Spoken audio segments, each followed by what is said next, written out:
Hello everyone. Today we are going to start the new chapter of our English 8th Standard English Mathematics textbook, and the chapter name is Variation.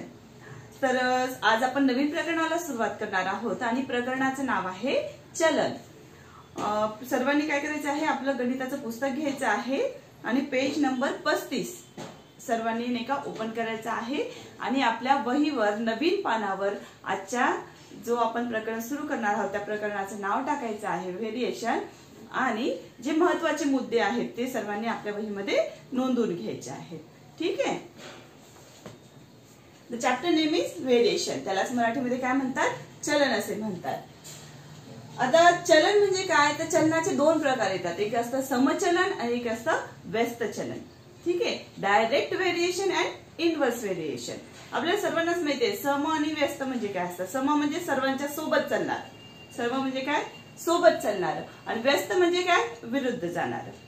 जसं की आता बघा आपण ह्याच्यामध्ये reciprocal लिहित असतो, inverse नाही का आपण मल्टिप्लिकेटिव्ह इनव्हर्स लिहित असतो फ्रॅक्शन मध्ये. आठवते का सर्वांना. त्याचप्रमाणे आता त्याचा आपण इथं काय संबंध आहे ते आपण बघूया. आता समजा तुम्हाला आईने दुकानामधून वही आणण्यासाठी पाठवले आणि वही आणायला गेल्यानंतर तुम्ही एक वही विकत घेतली आहे. ठीक आहे. आणि त्या वहीची किंमत होती किती, एका वहीची किंमत आहे 10 रुपये. एका वहीची किंमत किती आहे, 10 रुपये आहे. ठीक आहे. आणि एक वही आणली 10 रुपयाची, परंतु तुम्ही घरी गेल्यानंतर तुमचा भाऊ काय म्हटला की नाही नाही मला ही अशीच वही हवी आहे. तुमची बहीणही म्हटली मला ही अशीच वही हवी आहे. मग आता तुम्हाला किती वह्या आणायच्या आहेत, 2 वह्या आणायच्या आहेत. किती, 2 वह्या आणायच्या आहेत. मग मला सांगा आता 2 वह्या आणण्यासाठी तुम्ही पुन्हा 10 रुपये घेऊन जाणार का, नाही. तर काय करणार तुम्ही आता, किती रुपये घेऊन जाणार सांगा. जर एक वही आपण 10 रुपयाला आणली आहे तर 2 वहीची किंमत किती होणार, 20 रुपये होणार. बरोबर. किती होणार आहे, 20 रुपये होणार आहे. मग मला सांगा आता पुन्हा नाही का दुसऱ्या दिवशी किंवा महिन्यानंतर तुमच्या वह्या संपल्या. मग आता मम्मीला तुम्ही म्हटले 5 वह्या आणायच्या आहेत, मला किती आणायच्या आहेत, 5 वह्या. आता मला सांगा 5 वह्याची किंमत काय होणार, वाढणार का कमी होणार, वाढणार.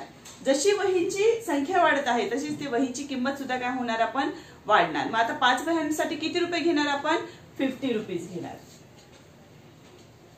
किती घेणार, 50 रुपीज. आणि मला सांगा आता जर मला नाही का तुमच्या मित्रांनी म्हटलं अरे खूपच छान वही आहे ही आणि मला सुद्धा अशीच वही घ्यायची आहे, त्याला 3 वह्या घ्यायच्या आहेत. किती घ्यायच्या आहेत, 3 घ्यायच्या आहेत. मग मला सांगा 3 वह्यासाठी मग आता किती, 50 रुपये लागतील का, नाही. तर 3 वह्यांसाठी किती रुपये लागतील, आता 30 रुपये लागतील. किती लागणार आहे, 30 रुपये. आता जर मी ऑब्झर्व केलं तर बघा आता जर वहींची संख्या जी आहे ती वाढत गेली, वह्यांची संख्या जी आहे ती वाढत गेल्यानंतर त्याचे लागणारे जे पैसे आहेत ते सुद्धा काय झाले, वाढत गेले. हो की नाही. म्हणजे if the number of notebooks increases, if the number of notebook increases the cost will also increases. Right. वह्यांची संख्या वाढली की त्यांची किंमत सुद्धा काय होत आहे, वाढत आहे. मग मला सांगा इथं वहीची संख्या जी आहे ती कमी झाली आहे. कमीलाच इंग्रजीमध्ये काय म्हणतो आपण, डिक्रीजेस. काय म्हणतो, डिक्रीजेस. वह्यांची संख्या डिक्रीज होत आहे इथं. If the number of notebooks decreases the cost will also decreases. त्याची किंमत सुद्धा काय होत आहे, कमी होत आहे. म्हणजे ह्यांचं जे आहे कसं आहे, सोबतच वाढणं सोबतच कमी होणं. Means they are in same proportion. They are in same proportion means when one quantity increases, the related quantity also increases. When the one quantity decreases, the related quantity also decreases. म्हणजे जेव्हा 2 वस्तूंमध्ये एखादी वस्तूची किंमत किंवा एखादी वस्तूची किंमत जी वाढत आहे तर त्याच्याशी रिलेटेड जी आहे त्याची सुद्धा किंमत काय होत आहे, वाढत आहे. आणि जर त्याची किंमत कमी होत आहे आणि त्याच्याशी संबंधित जी किंमत आहे ती सुद्धा त्याच्यासोबत कमी होत आहे, तर अशा वेळेस त्या चलनाला म्हणायचं समचलन. काय म्हणायचं, समचलन. म्हणजे सोबतच वाढणे सोबतच कमी होणे, त्याला काय म्हणायचं, समचलन म्हणायचं. आणि त्यालाच इंग्रजीमध्ये म्हणतात डायरेक्ट व्हेरिएशन. काय म्हणायचं? Direct variation. आता आपण इथं बघूया पुस्तकामध्ये दिलेले उदाहरण. If the rate of notebook is ₹240. If the rate of notebook, बघा आता आपण जे नोटबुकचं उदाहरण बघितलं त्याच्याशीच रिलेटेड दुसरं गणित आहे. आता ते बघूया, तुम्हाला लवकर समजेल. If the rate of notebook is rupees, this is sign for rupees. हे कशाचं चिन्ह आहे? रुपीजचं आहे. ₹240 per dozen. Per dozen, dozen म्हणजे किती वह्या? 12 वह्या. Per dozen. What is the cost of 3 notebooks? Also find the cost of 9 notebooks, 24 notebooks and 50 notebooks and complete the following table. आपल्याला इथं काय सांगितलेलं आहे की ज्या वह्यांची किंमत आहे, नंबर ऑफ नोटबुक्स, डझन म्हणून इथं किती लिहिलं आहे आपण? 12 लिहिलेलं आहे. आणि 12 वह्यांची किंमत आहे ₹240. 240. We have to pay 240 rupees for per dozen notebooks. आपल्याला 1 डझन नोटबुक घ्यायचे असतील तर ₹240 काय करावं लागत आहे? पे करावं लागत आहे. मग मला सांगा एका नोटबुक साठी काय करावं लागेल बरं? एका नोटबुकची किंमत काय? मग अनेकावरून एकाची किंमत काढणे, हे तुम्ही नाही का मागच्या इयत्तेमध्ये शिकलेले आहात. मग कसं करणार आपण? काय करतो? 12 ने 240 ला भागतो. 12 × 12, 12 दूनी 24, 0. बघा आता इथं मी लास्टला लिहिलंय 1. मग एका नोटबुकची किंमत, the above row is for number of notebooks, it is denoted by x and cost in rupees. आपण इथं जी किंमत लिहिली आहे ती रुपीज मध्ये घेतली आहे आणि ते कशाने दर्शवलं आहे? y ने दर्शवलं आहे. मग एका वहीची नोटबुक काढण्यासाठी काय करणार आपण? 240 ला कशाने भागणार? 12 ने भागणार. 12 × 12, 12 दूनी 24 आणि 0 जशीच्या तसे. म्हणजे एका वहीची किंमत आली आहे ₹20. किती आली आहे? ₹20 आली आहे. कळलं? आणि आपल्याला कोणकोणते नोटबुक्स काढायचे आहे? 3, 9, 24 आणि 50. मग आपल्याला काय करावं लागेल बरं? आता आपण हे कसं उत्तर काढलं? कसं काढलं आहे? भागाकार करून काढला आहे. x/240. x/240 म्हणजेच इथं एका नोटबुकची काढायची, म्हणून मग आपण 12/240 केलं.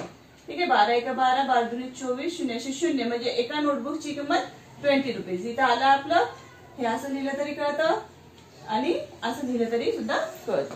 एका वहीची नोटबुकची किंमत किती आली? ₹20. आता आपल्याला 3 वहीची पाहिजे आहे. मग किती काय करावं लागेल? काय करावं लागेल सांगा मला? 20 × 3.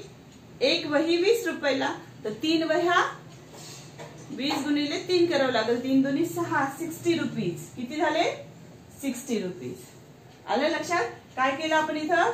एक वही ही ₹20 आहे म्हणून गुणिले 3 केलं म्हणून 60 आले.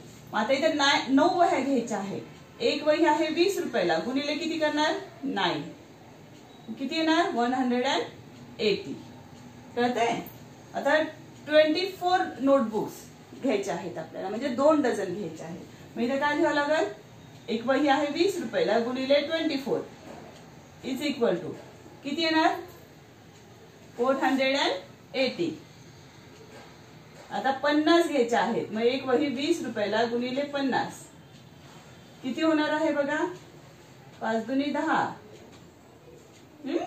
आणि हे 2 0. किती झाले? ₹1000. कळलं इथपर्यंत सर्वांना? आलं लक्षात? म्हणजे काय केलं आपण? अनेकावरून एकाची किंमत काढली, एका वहीची, आणि नंतर त्याला आपण त्याच्यावरून सर्व वह्यांची काय काढली आहे? किंमत काढली आहे. म्हणजे ह्याच्यामध्ये तुमच्या लक्षात आलं असेल की 20 ची संख्या आहे ती काय आहे? कॉन्स्टंट आहे. काय आहे? कॉन्स्टंट. त्याला मराठीमध्ये म्हणतात स्थिरांक. स्थिर असा अंक जो प्रत्येक गणितामध्ये आपण काय करत आहोत? वापरत आहोत. ठीक आहे. We see that the ratio of number of notebooks, ratio म्हणजे काय? गुणोत्तर. The ratio of number of notebooks x and their cost y in each pair is 1/20. म्हणजेच काय? त्यांचा जो रेशो आहे, रेशो बघा रेशो म्हणजे काय, गुणोत्तर. रेशो म्हणजे काय, गुणोत्तर. आता इथं किती आहे, 3/60 आहे. इथं किती आहे, 9/180 आहे. पुढं 24/480, 50/1000. ह्यांचा रेशो किती आहे, 1/20 आहे. पुन्हा चेक करून बघू आपण. बघा 3 1 3, 3 2 6, 0 0, किती आलं, 1/20 आलं. ठीक आहे. पुन्हा बघा 9 1 9, 9 2 18, 0 ऍज इट इज, 1/20 झालं उत्तर. म्हणजे त्यांचं प्रत्येकाचं रिड्यूस जे फॉर्म आहे ते बघा काय येत आहे. 24 1 24, 24 2 48, 51 50, 52 100 and 0 ऍज इट इज. बघा सगळीकडे काय आलं, रेशो काय आला आहे, 1/20 रेशो आलेला आहे. काय आला आहे, 1/20 रेशो आलेला आहे. बघा, we see that the ratio of number of notebooks x and their cost y. आपण काय कशाचं गुणोत्तर घेतलं आहे, x/y चं गुणोत्तर घेतलेलं आहे. कशाचं घेतलं आहे, x/y चं. In each pair is 1/20. It is constant. Constant म्हणजे काय, सारखंच येत आहे. येत आहे की नाही, सर्वीकडे काय आलं आहे, सर्व ह्याच्यामध्ये रिड्यूस फॉर्म केल्यावर 1/20 झालेला आहे. It is constant. The number of notebook and their cost are in same proportion.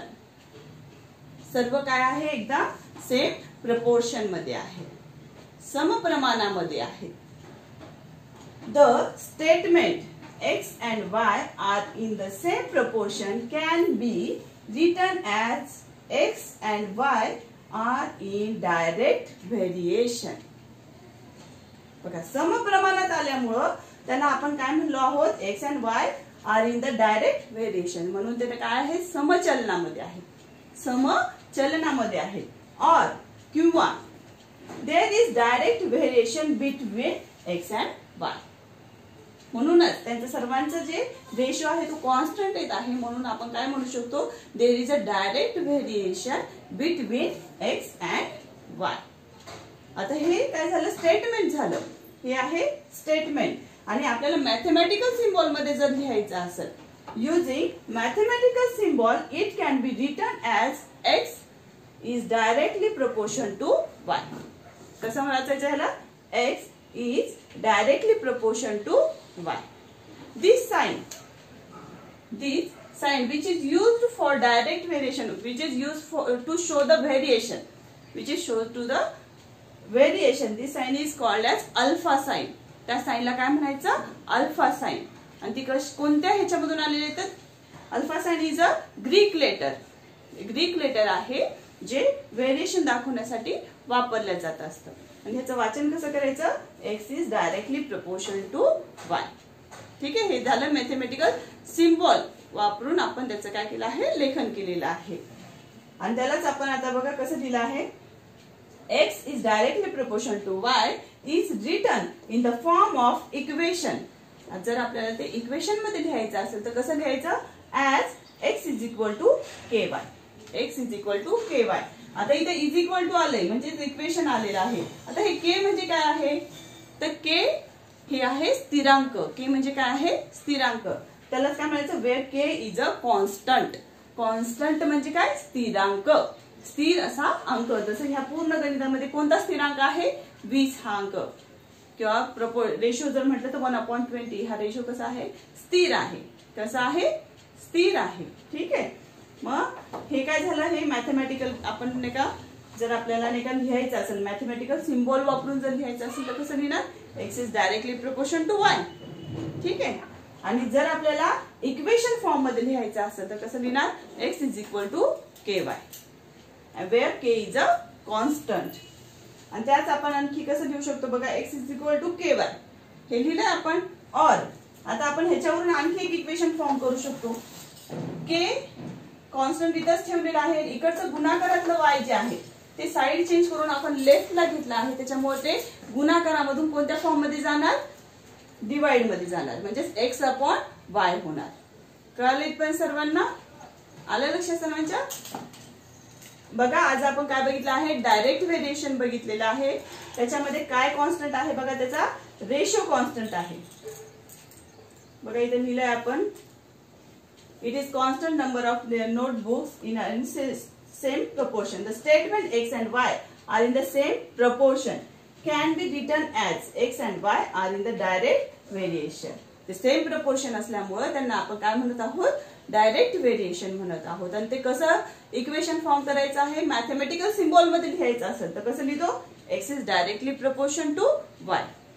आणि इक्वेशन लिहायचं असेल तर कसं लिहिणार, x is equal to ky किंवा x upon y is equal to k अशा फॉर्म मध्ये आपण लिहित असतो. ठीक आहे. समचलन आज आपण बघितलं आहे. पुन्हा रिवाइज करून सांगत आहे. समचलन म्हणजे काय, तर जेव्हा एक घटक वाढतो, when one quantity increases the related quantity also increases. त्याच्याशी संबंधित जी क्वांटिटी आहे ती सुद्धा काय आहे, वाढत आहे. म्हणजे एकदाच त्या वाढतात पण आणि एकदाच कमी पण होतात. त्याच्यामुळे असे जे समप्रमाणामध्ये वाढणारे जे घटक असतात त्यांना काय म्हणायचं, समचलन असं म्हणायचं. त्यालाच इंग्रजीमध्ये म्हणतात डायरेक्ट व्हेरिएशन. सर्वांनी काय करायचं आहे, आपल्या वहीमध्ये हे छान प्रकारे सर्व पॉइंट लिहून घ्यायचे आहेत आणि नंतरचा पॉइंट आपण पुढे बघूयात.